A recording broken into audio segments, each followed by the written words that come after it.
Story 1. I never believed in ghosts, at least not until that evening in the cemetery. It was one of those days when the air feels too still, like the world is holding its breath. I had promised my late grandmother I would visit her grave more often, even though I hated cemeteries with their silence, their crooked stones, and the weight of so many dead around me. But guilt is stronger than fear, and so I found myself walking across the cold grass, clutching a small bouquet of flowers. The cemetery was deserted, or at least it looked that way. The old gate screeched when I closed it behind me, echoing too loudly in the empty space. The sky was gray, heavy with clouds, as though night had arrived early, and my shoes crunched against the gravel path in a rhythm that made me feel uncomfortably aware of my own heartbeat. When I reached her grave, I slowly bent down to place the flowers against the headstone. That was when I heard it. So faint at first, I thought it was the wind. A whisper. Not words, not at first. Just a hiss slipping up through the earth like air escaping from a crack.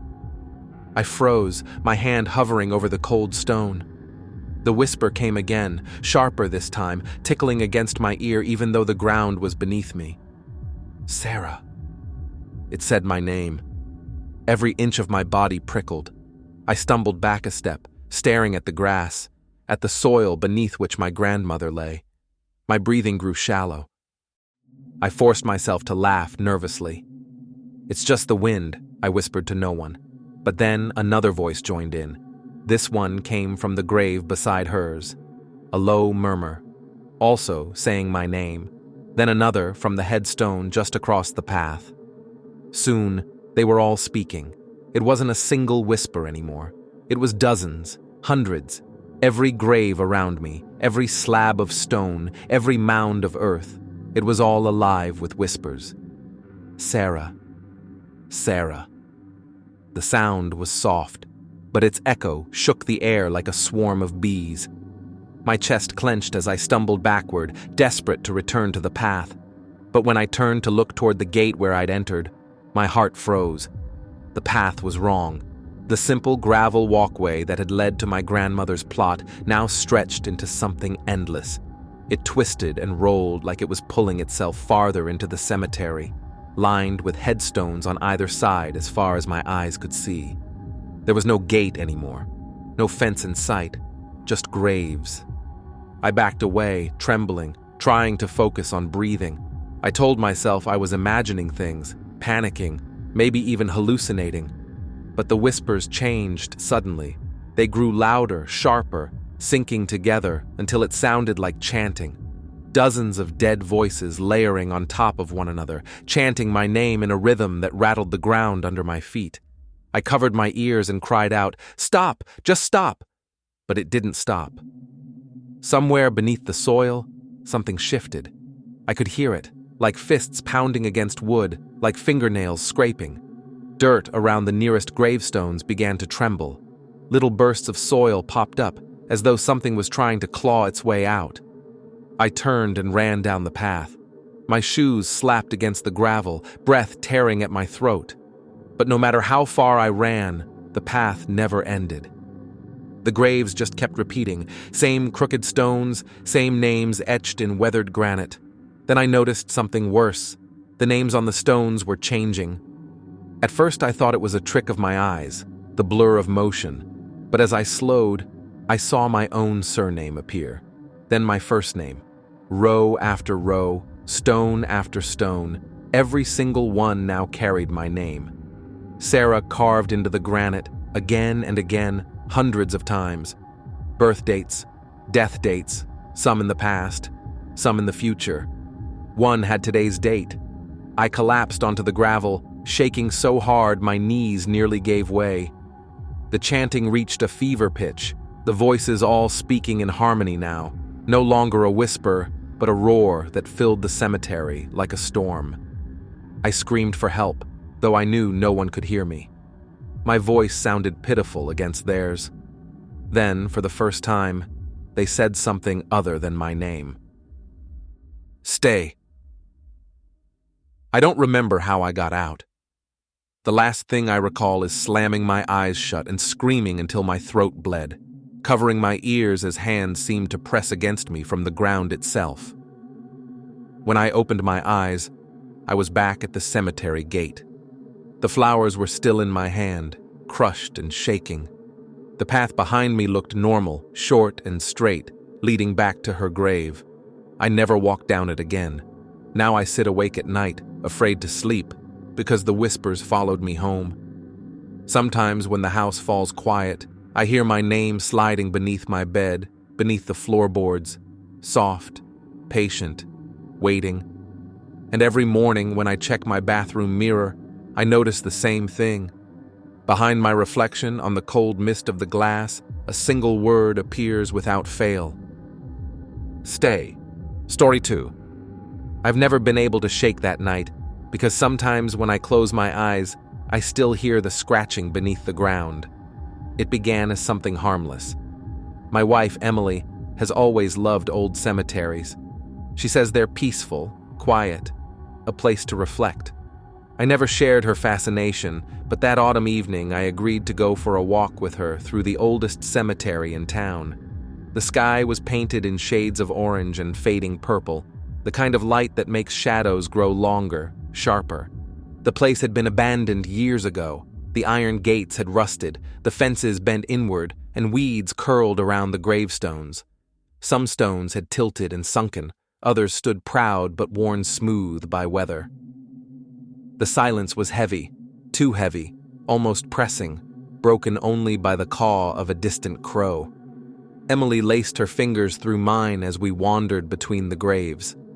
She smiled, though I kept glancing over my shoulder. I swear I felt like we were being watched, though the cemetery was empty. Then Emily stopped suddenly. She pointed. Near the far end, where the path curved into deeper shadows, the earth had been torn open. A mound of fresh soil sat piled beside a gaping hole. My stomach turned. That's recent, she muttered. The soil was damp, black with moisture, clumped together as though the grave had just been dug. There were no flowers, no wreath, no marker yet, just raw ground. The longer I stared, the more wrong it felt. "We should go," I whispered. But Emily shook her head. Curiosity won, as it often did with her. Tugging my hand, she led me closer until we stood at the edge of the grave. That's when I noticed the wood. The coffin was partially visible, its lid cracked open. I felt my breath catch. That's not right. They don't leave them like this. Emily knelt, leaning forward to peek inside. I grabbed her arm, but she brushed me off. Just a quick look. I wanted to beg her to stop, but she was already lowering her face toward the coffin. A second later, she let out a gasp, jerking back so fast she nearly fell into the soil. "What?" I demanded, leaning next to her. Against my better judgment, I looked. The coffin was empty. Completely empty. No body, no shroud, nothing. But the inside wasn't smooth wood. It was torn to ribbons, clawed by something desperate. Long scratches raked across the interior, gouging grooves into the lid. My throat tightened. Emily, someone dug their way out. Her face paled, her lips parting, speechless. For a moment, neither of us could breathe, then we heard it. A faint sound, somewhere close, a scrape, like nails against stone. Then another, muffled, beneath the soil itself. The dirt around the grave rippled. Not just here, but to our left, to our right. Dozens of patches shifting, pulsing outward like something under there was moving. Emily grabbed my arm so hard her nails dug into my skin. "We need to leave. Now." I nodded, my heart slamming in my chest, and we spun around. But the path looked different. Twilight had fallen heavier, shadows swallowing the ground. The gravestones seemed closer, leaning inward, their weathered faces twisted into grotesque shapes in the half-light. The soil behind us shifted louder now, then sank, as if something large had just burrowed free. "Don't look back," I choked. But Emily did. Her scream sliced through the still cemetery air. I couldn't stop myself. I turned too. We didn't see what crawled out, only the aftermath, the empty grave yawning wider, two deep impressions in the soil, like something had just pushed itself onto the surface. The dirt was still collapsing in slow, heavy breaths. All I knew was whatever had been in that coffin was no longer there with us. It was loose. We ran so fast I thought my lungs would shatter. The ground seemed to fight us, roots tangling at our feet, the fog rolling in unnaturally. I didn't dare look behind again, but I swore I could hear the sound of dragging, something heavy sliding across the dirt, following us. Finally, the gates appeared through the mist. We threw ourselves at them, pushing through with wild hands. The moment we crossed to the other side, everything fell silent. The noises, the shifting earth, the dragging, all gone. Just still air and the faint glow of the streetlights ahead. We staggered to the car without a word, gasping, trembling, too afraid to even look at each other. That was weeks ago. We never spoke about it again. We agreed to forget, to bury the memory like the dead should be buried. But late at night, when I lie awake listening to Emily's slow breathing beside me, I sometimes hear it outside our window. That sound, the dragging, as though something still searching for us is pulling itself, inch by inch, across the earth. Story 3. I've always loved photography, but that night made me put my camera away for good. It was supposed to be just another experiment. I was trying to build a portfolio, capture something strange and artistic for my blog. Cemeteries had the right mood: statues, shadows, and silence. And honestly, I liked them. They were quiet, almost peaceful. So at dusk, I slipped through the old cemetery gates with my camera slung around my neck. The sky was fading into a deep blue, and the marble angel statues scattered across the graveyard stood like silent guardians. Their wings caught the dim light, their faces frozen in serene expressions. I told myself they'd make perfect subjects. The first half hour was normal. I crouched low, played with angles, and captured shots of cracked wings and moss-covered feet. The place was so still I could hear my own breathing bounce back at me. But then, the atmosphere shifted. It's hard to explain, but suddenly it felt like the air grew thicker, heavier, like I'd stepped into another layer of the world. I brushed that thought aside, chalking it up to nerves. When I was done, I sat on a cold stone bench and began scrolling through the photos on my camera. That's when my stomach tightened. Something was wrong. Every picture of an angel statue looked distorted. The faces were blurred like smudged paint. Wings, bodies, bases, all sharp, crisp, perfectly in focus. But every single face was blurred, warped, like it had moved during the shot. And then I swiped to one picture that nearly made me drop my camera. It was of a tall angel holding a stone trumpet, but in this photo, the face wasn't blurred. No, it was crystal clear, too clear. The statue's eyes were wide open, staring straight into the lens. But they weren't carved stone eyes. They were human, wet, glassy, alive. I blinked so hard my eyes watered. My fingers went numb as I whispered, "No, no, no." Then, against my better judgment, I looked up. The same angel stood across the path where I'd taken the shot. Only now, it wasn't in the same place. I knew for a fact it had been 30 feet away from the bench. Now, it was 10. Closer. I froze. My heart pounded louder than the crickets. I told myself I was imagining things, that I must have misremembered where it had stood. Statues can't move. "Just calm down," I muttered, though my whisper sounded small and useless. I forced my eyes down to the camera again, scrolling further. Another shot loaded. Another angle of the same angel. Only this time, the statue was closer in the frame, its gaze sharper, its lips ever so slightly parted. I gasped out loud. When I looked back up, the statue was standing at the edge of the bench. Mere feet away from me, I stumbled to my feet so fast the camera swung against my chest. My legs wobbled as I backed away. Every instinct screamed at me not to turn my back, not to look away, but my vision blurred with terror. I snapped one more photo with shaking hands, almost as if proving to myself whether this was real. The click echoed in the silence. When the image appeared on the screen, my blood ran cold. The angel's face had changed completely, no longer serene, no longer gentle. Its mouth gaped open in a scream, and its hands, once wrapped around a trumpet, were now reaching outward. I dropped the camera. It hit the ground with a sharp crack. I bolted, running blindly through the headstones, my lungs burning, every shadow feeling alive. I didn't look back. I couldn't. I just ran until my chest ached and the cemetery gate banged against the wall as I shoved it open. By the time I reached my car, I was barely holding myself together. I fumbled with the keys, locked the doors, and sat there trembling. When I finally looked back toward the cemetery, everything was quiet, still. The angel statues stood in their silent places again. Nothing wrong about them. But my camera lay somewhere inside that cemetery, broken on the ground. For days I told myself it had to be panic, shadows, imagination. But then, last night, I received an email. No subject line, no message in the body, just one attachment, a photo. It was the last one I had taken. The angel, face twisted, eyes bloodshot, mouth split open with hunger, reaching toward the camera. Only in this version, the background was different.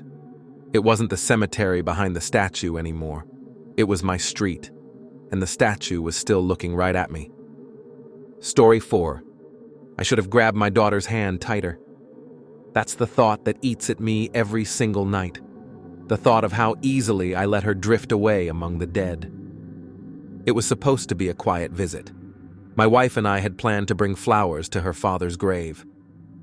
The cemetery was calm, lined with tall, crooked trees, whispering with the evening wind.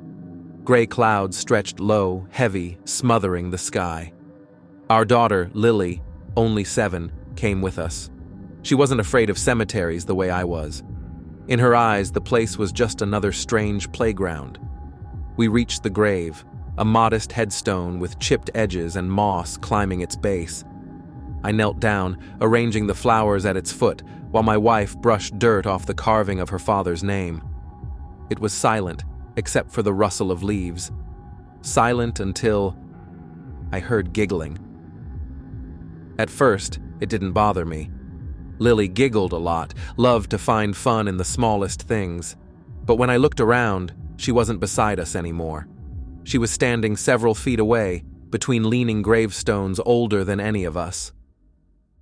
Her little fingers traced the stone as she stared downward, and laughed. "Lily," I called, standing. "Stay close." But she kept talking.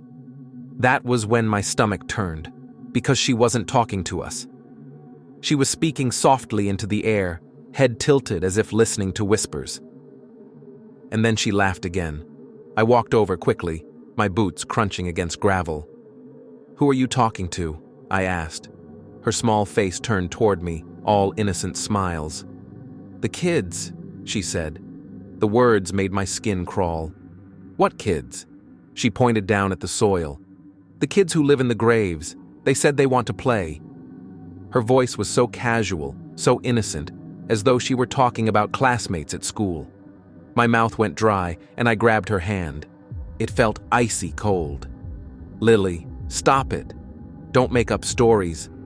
She frowned and tugged against my grip. "But Daddy, they're real. They're right here. Look." And then she yanked her hand free and clapped her palms against the dirt beside one of the gravestones. "They like me," she said brightly. "They want me to stay." I felt bile rise in my throat. My wife rushed up behind us, eyes wide, and snapped, "Lily, come back here this instant." And then it happened. Dozens of handprints, small, tiny handprints, began appearing on the soil. Not just beside that stone, but on the graves all around us. My body locked in terror. I couldn't look away as little shapes pressed upward, fingers etching into the dirt from underneath. Some dragged across the stones themselves, leaving streaks like smudges. They were too many, far too many. Lily's smile never faded. She clapped her hands and laughed louder. "See, Mommy?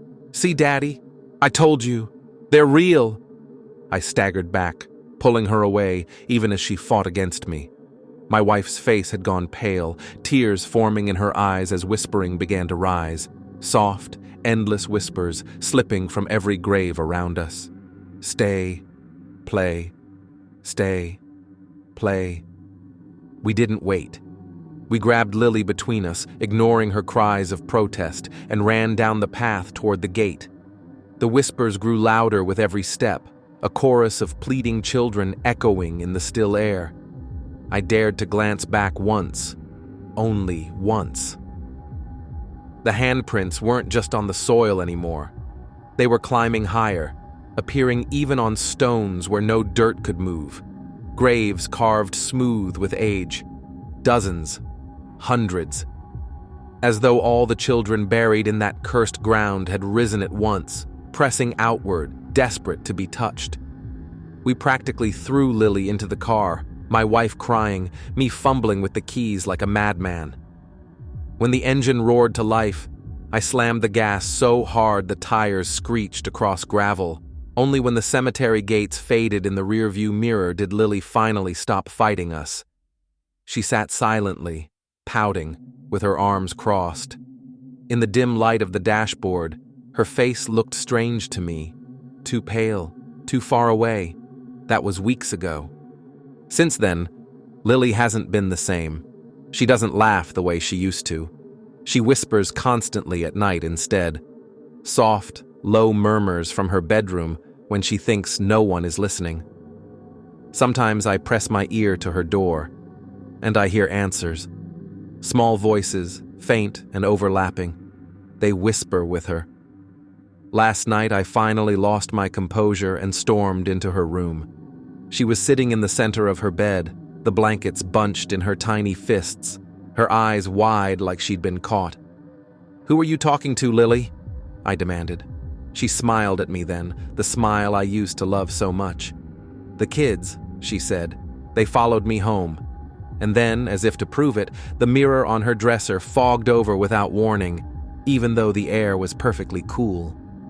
Slowly, quietly, dozens of tiny handprints appeared on the glass. Every night since, there have been more. I should have held her hand tighter. Story 5. I never should have walked through that cemetery at night. I told myself it would be calm, maybe even peaceful. Instead, I found myself standing before a funeral that no one alive should ever have seen. That evening had been restless from the beginning. I couldn't sleep. My thoughts were heavy, buzzing with unease I couldn't explain. To clear my head, I decided to take a walk, even though it was well past midnight. I lived near an old cemetery, quiet, forgotten, its gates always unlocked. And for reasons I still don't understand, I turned into its shadowy path that night. The moon shone bright but cold, throwing long shadows across the crooked graves. The wind whistled faintly through the trees, and every crunch of gravel beneath my shoes sounded deafening. That was when I saw them. Far ahead, down the sloping path between weathered monuments, a procession of figures moved slowly. A funeral. The coffin glinted under the moonlight, carried by 4 silent men in black suits. Behind them, a line of mourners followed, heads bowed, their clothes dark as ink. I froze. It made no sense. Midnight funerals aren't real. No church, no priest, and yet there they were, walking solemnly through the old cemetery. Curiosity gnawed at me, even as fear whispered for me to turn back. My heart raced, but my feet carried me forward. I kept my distance at first. Their movements were eerily smooth, almost too synchronized. No one spoke. No one wept. Only the sound of their steady steps broke the silence. But the closer I walked, the stranger it became. Each time I narrowed the distance, they seemed to glide farther away. They didn't speed up. They just stretched from me, always out of true reach. Yet I couldn't stop following. Minutes, maybe longer, passed until suddenly they were gone.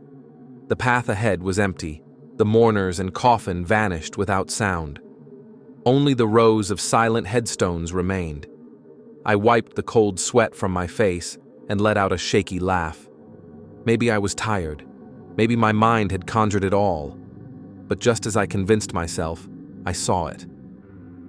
At the end of the row ahead, an open grave, a pit dug deep into the earth, soil piled along its edges, and inside it, resting uneven at the bottom, was a coffin. The very same one. Everything in me screamed to run, but I felt trapped by that terrible fascination, the same that had driven me to follow. Against reason, I stepped closer, each breath shallower than the last. The coffin's lid wasn't closed. It sat at an angle, a sliver of black space visible through its crack. I stared, frozen, when the lid trembled. Just a small shudder at first, then firmer, like something inside was pressing upward. My throat dried. I whispered to myself, "No one's in there. There can't be." Then it shifted harder. A loud creak split the silence. The wood pressed outward, as if hands inside were testing it. I stumbled backward, nearly tripping over an uneven grave marker. My mind raced. Was this real? Someone alive, buried too soon, or something else entirely? The silence thickened. Then came the sound that chilled my blood, a slow thumping from inside the coffin. Not once, but again and again, steady, deliberate. The coffin shifted with each beat, and dirt trickled into the pit as though the grave itself trembled. I staggered back farther, my breath ragged, my heart tearing at my ribs. That was when I realized I wasn't alone at the edge of the grave anymore. Behind me, in the rows of tombs and trees, shadows had gathered. Dozens of them. Figures in black suits and dresses, faces blank, hollow, heads all tilted toward me. The procession had returned, but they weren't carrying anything now. They were waiting. For me. The coffin groaned as the wood cracked a little wider. Something inside began pushing harder, stronger, eager to rise. I felt the weight of all those faceless mourners pressing against me even from yards away, their silent demand sinking into my chest. My trembling legs buckled, my breath hitched. Somewhere deep in my mind, a voice that wasn't mine whispered a single word: join. I spun and ran. My lungs burned with every gasp, my heart battering against ribs as I fled down the twisted path, past the gravestones leaning like broken teeth. I didn't dare look back. I don't even remember reaching the gates. One moment I was lost between shadows. The next I was on the street outside, doubled over, gasping, clawing at the air like a drowning man. But even as I escaped, I knew I hadn't really gotten away. Because now, every night, I dream of that coffin. I dream of being carried on the shoulders of faceless pallbearers, of being lowered into damp soil while dozens of hollow eyes watch from above, and always, without fail, in the darkness of the dream, I hear the lid creaking, not closing. No, opening. Story 6. I still hear it sometimes, the knocking. Slow, steady, patient. Like something under the ground is still trying to get out. It was supposed to be a harmless adventure. My girlfriend Anna had a fascination with strange old places, and when she found out about a centuries-old cemetery hidden deep in the woods, she begged me to explore it with her. I hesitated at first. Old cemeteries at night never sat well with me, but her excitement was impossible to refuse. We set out just before dusk, the last orange light bleeding through the tangled trees as shadows stretched across the ground. The cemetery was hard to find, tucked away beyond a crumbling stone wall. But once we pushed through the gate, I felt it immediately. The air was thicker here, still, heavy, as if it hadn't been disturbed for years. The gravestones were ancient, crooked and cracked, their names nearly rubbed away by time. Some leaned against one another like broken teeth, others were swallowed halfway into the dirt. The place looked forgotten, lonely. "It's kind of beautiful," Anna whispered, pulling her jacket tighter as we walked between the graves. I didn't answer. My skin already crawled. I wanted to leave, but I didn't want her to think I was scared. That was when we heard it. A faint sound beneath our feet. Knock. We both froze. It was so soft, so almost unnoticeable, that at first I thought I'd imagined it. Maybe a branch tapping in the wind, or an animal moving under the soil. Then it came again. Knock. Knock. Anna gave me a small, nervous laugh. "Probably a rabbit burrowing," she said, but her voice didn't sound convinced. I forced a shaky smile. "Yeah, rabbit." We took another step. This time, the knock was louder, directly beneath us. Knock, knock, knock. I jumped back instinctively, my eyes fixed on the ground as though the earth itself might open. Anna clutched my arm, her face draining of color. "Okay. That wasn't an animal," she whispered. The sound stopped. The silence that filled the air was worse than the knocking. But then, just a few feet away, another patch of soil began. Knock, knock. We turned to the grave beside us. The noise came from beneath its surface, muffled but deliberate. Knock, knock, knock. The rhythm was steady now, too human, not scratching, not scurrying. Fists, desperate fists pounding against coffin wood. Anna's nails dug into my arm. They're knocking," she breathed. I wanted to run. Every fiber of my body screamed at me to run, but we didn't. We were rooted in place, staring in horror as the sound moved, from one grave to the next. Like something below was traveling, shifting, crawling. The knocking grew louder, harder. Bang, bang, bang. We stumbled back, our feet crunching on dead leaves. But when we moved, the sound followed us. We stepped past another gravestone. Bang, bang, knock, knock, knock. Always beneath us, always trailing our movements. My heart hammered in my chest so hard, I thought it might burst. "We need to leave," I said through clenched teeth. Anna didn't argue. We turned and hurried down the crooked path, the graves stretching out like rows of jagged teeth in the dimming light. I kept glancing to the side, and each time my eyes darted to a stone, I swore I saw the soil shift, rising slightly, as if something underneath was pressing up, and the knocking, it never stopped. Bang, bang, bang, closer, louder. We broke into a run. The gate wasn't far, I told myself, just a few minutes. But the cemetery seemed endless, the shadows twisting every direction. I felt like the pounding beneath us was mocking our steps, timing itself with our frantic strides. Then, suddenly, the path split. And right in front of us, the knocking reached a fever pitch, erupting so violently the very ground shook. Bang, bang, bang. The soil by a large, ancient grave split open just a hairline crack. A puff of cold air escaped, foul and rotting, carrying with it the unmistakable stench of decay. Anna screamed, and I grabbed her hand, dragging her. "Don't stop! Don't look!" We tore through the cemetery, our feet hammering the dirt as the knocking echoed everywhere, rattling in every direction like 1,000 fists begging to be freed. By some miracle, we reached the rusted gate. I practically shoved Anna through the opening, collapsing against the cold stone wall as silence swallowed the air behind us. No more knocking, no more shifting earth, just silence. We never looked back. We don't talk about it anymore, though sometimes, in the middle of the night, I'll hear it again, a faint sound beneath the silence of my floorboards. Knock, once, twice, in steady rhythm. Knock, knock, knock. And sometimes, when I hold my breath enough to listen, I realize it isn't random. It's a pattern. Someone is spelling out words. And last night, for the first time, I understood what it said. Let me out.